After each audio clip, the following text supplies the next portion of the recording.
হযরত ওয়াহশী রাদিয়াল্লাহু তাআলা রাসূল আকরাম সাল্লাল্লাহু আলাইহি ওয়াসাল্লামের প্রিয় চাচা ছিলেন। সেই প্রিয় চাচাকে হযরত ওয়াহশী রাদিয়াল্লাহু তাআলা আনহু আল্লাহর দুনিয়ার জমিন থেকে নির্মমভাবে হত্যা করেছেন। যেই হত্যা রাসূল সাল্লাল্লাহু আলাইহি ওয়াসাল্লামের অন্তরকে বিদীর্ণ করে দিয়েছিল। ওয়াহশী রাদিয়াল্লাহু তাআলা আনহু রাসূল আকরাম সাল্লাল্লাহু আলাইহি ওয়াসাল্লামের চাচা আমির হামজাকে এমন ভাবে হত্যা করেছিলেন যে আমির হামজার শরীরটাকে টুকরো টুকরো করেছিলেন, তার বুকটাকে ছিঁড়ে ফেলেছিলেন। ছিঁড়ে ফেলার পরে তার যে বুকের ভিতর ছিল সেই বুকের ভিতর থেকে কলিজাটা ছিদ্র করে বের করে নিয়ে আসলো। আর নিয়ে আসার পরে তার যে বউ ছিল হিন্দা, সেই হিন্দার কাছে এই কলিজাটাকে ও এরকম করে ধরলেন আর বললেন, এটা হলো রাসূল সাল্লাল্লাহু মুহাম্মদের চাচার কলিজা। এই যে নাও, তোমাকে আমি গিফট দিলাম, এই জন্য এই যে গিফট দিল। হিন্দা আল্লাহর পয়গম্বরের সবচেয়ে প্রিয় সাহাবী, সবচেয়ে প্রিয় মহব্বতের চাচা সেই আমির হামজা, তার এই যে চিবানো, তার যে কলিজাটা হিন্দা কামড়াইতেছিল। সাহাবারা যখন নবীজির কাছে বর্ণনা করতেছেন, রাসূল আকরাম সাল্লাল্লাহু আলাইহি ওয়াসাল্লামের কলিজাটা ফেটে চৌচির হয়ে যাওয়ার উপক্রম হয়ে গিয়েছিল।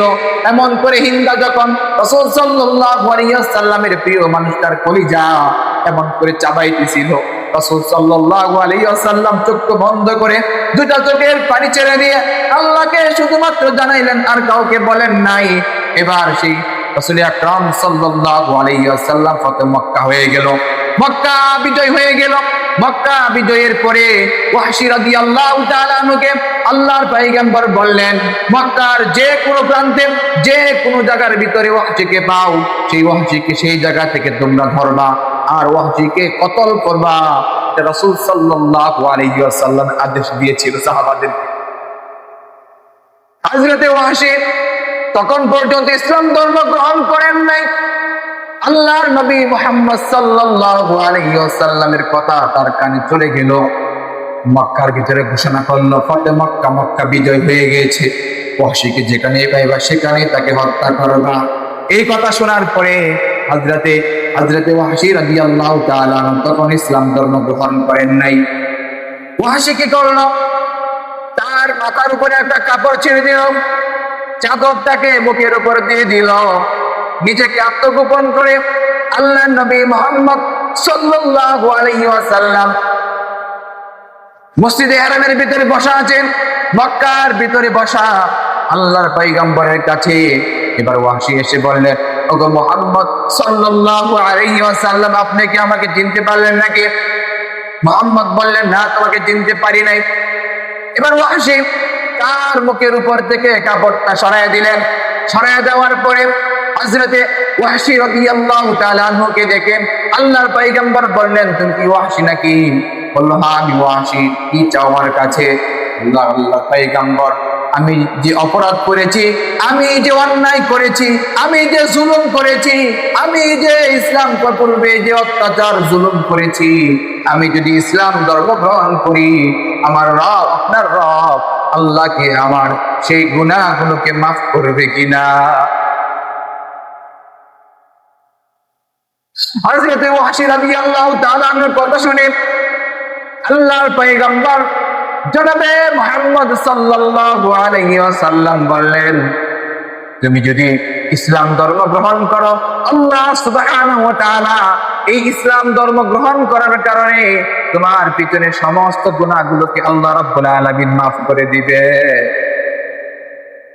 হযরত ওয়াহশী এই কথা শোনার পরে আল্লাহ নবী মুহাম্মদ সাল্লাল্লাহু আলাইহি ওয়াসাল্লামের দিকে তাকাইয়া বললেন, ওগো পয়গম্বর, আপনি আমাকে পড়াইয়া নেন, আশহাদু আল্লা ইলাহা ইল্লাল্লাহু ওয়া আশহাদু আন্না মুহাম্মাদান আবদুহু ওয়া রাসূলুহু।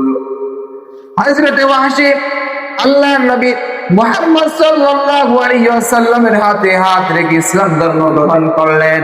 এবার পয়গম্বর ওয়াহশী থেকে বললেন, ওয়াহশী রে, তুমি ইসলাম ধর্ম গ্রহণ করেছো, আল্লাহ রাব্বুল আলামিন তোমার পিছনের সমস্ত গুনাহগুলোকে মাফ করে দিয়েছে, কিন্তু তুমি আমার চাচা আমার চাচাকে হত্যা করার কারণে আমার দিলের ভিতরে যে কষ্ট আর দুঃখের বেদনা রয়েছে, তুমি আমার চোখের সামনে যদি এসে পড়ো আর তোমার চেহারাটা দেখে ফেলি, তাহলে আমার সেই দুঃখের কথা মনে পড়ে যাবে, আমার সেই কষ্টের কথা মনে পড়ে যাবে।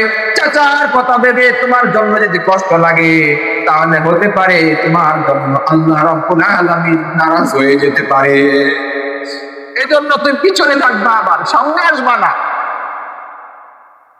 হযরত ওয়াহশী ইসলাম ধর্ম গ্রহণ করার পর থেকে আল্লাহর নবী মুহাম্মদ সাল্লাল্লাহু আলাইহি ওয়াসাল্লাম যতদিন পর্যন্ত জীবিত ছিলেন, ততদিন পর্যন্ত তিনার সামনে আসে নাই। কখনো কোনো কিছু কথা বললে, শুনলে পিছন থেকে শুনতেন, সামনে এসে হাজির হতেন না। কিতাবের ভিতরে লেখছেন, বিশ্বনবী মুহাম্মদ সাল্লাল্লাহু আলাইহি ওয়াসাল্লাম যখন ইন্তেকাল করলেন, ইন্তেকালের পরে সমস্ত মানুষ নবীজির রওজায় যায়। হযরত ওয়াহশী রাদিয়াল্লাহু তাআলা আনহু পর্যন্ত রাসূলের রওজায় যায় নাই। আল্লাহু আকবার। কেন যায় রাসূলের রওজায়?